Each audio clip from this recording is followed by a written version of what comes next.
Who's actually going to get the most out of the Nikon D7500 kit? Who can safely walk away? And does the price make sense for someone who just wants solid everyday photos and video? That's the question on a lot of forums when people are trying to decide between a mirrorless entry-level body and a mid-range DSLR. Link is in the description if you want to check the product details on Amazon. I've been digging through user threads, comparing the D7500 to its older siblings and to the newer mount mirrorless line, and I'll break down what you'll really experience when you pop this camera into your bag. First off, the D7500 sits in that sweet spot where you're no longer a beginner who needs a point-and-shoot, but you're not quite ready to invest in a full-frame system. If you're the type who enjoys shooting weddings for friends, hiking trips where the light can drop from bright midday to dusk in minutes, or you're a YouTuber who wants 4K footage without a massive learning curve, this kit feels like a natural step up.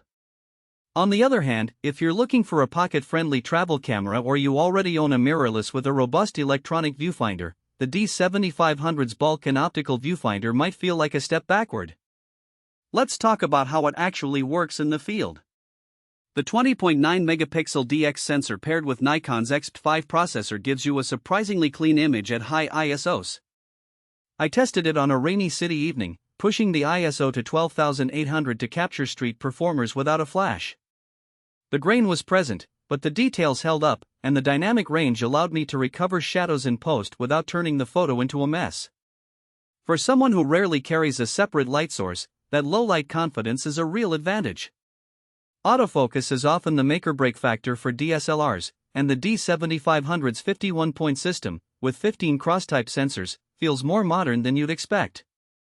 In a practical sense, I used it to track a child running through a park while filming at 30 frames per second in 4K. The focus lock held for the duration of the clip, and the subject stayed sharp even as the light shifted from open shade to sun flex. That reliability isn't just for sports, it means you can trust the camera when you're snapping candid family moments and don't have time to refocus manually. One of the selling points of the kit is the 18,140mm VR lens. In real life, that range covers wide-angle group shots, everyday street scenes, and short telephoto portraits without swapping glass. The built-in vibration reduction helped when I was shooting handheld inside a dimly lit restaurant at around 1/30th second. I still got usable stills, though you'll notice a slight softness if you push the stabilization too hard. It's not a professional-grade stabilizer, but for the price point it saves you from pulling out a tripod for most indoor events. Battery life is another area where DSLRs still have an edge over many mirrorless rivals. The D7500's NL15A gives you roughly 950 shots per charge, according to my own usage that mixed stills, video, and menu navigation. That means you can spend a full day at a festival without hunting for a power bank, which is something you'll appreciate if you're traveling or shooting events where outlets are scarce. Now, where does it stumble? The first thing I noticed is menu friction. Nikon has kept the classic multi-dial layout, which is great for photographers who love tactile controls, but the submenu depth can be a bit daunting. Switching from stills to 4K video required a few extra clicks, and the custom function screens are nested under several layers.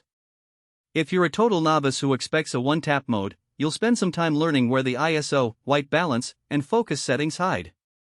It's not a deal-breaker, but it does add a learning curve that a mirrorless with a simplified interface might avoid. Another practical limitation is the lens ecosystem. While the 18,140mm covers a lot of ground, the DX format lenses are getting older, and if you ever decide to step up to a full-frame Nikon or to the mount line, you'll need an adapter. The adapter works, but you lose some autofocus speed and may encounter compatibility quirks with newer lenses. So, if you're planning a long-term Nikon investment beyond the DX line, consider whether you want to start on a platform that will eventually feel a little restrictive. Video-wise, the D7500 delivers clean 4K at 30 frames per second, but the crop factor, about 1.5, means you lose some of the wide-angle reach you'd have in full frame. For a travel vlog, that can be a nuisance if you rely on the widest focal length for cityscapes. Also, the camera records 8-bit video only, which limits color grading flexibility compared to some newer mirrorless bodies that shoot 10-bit.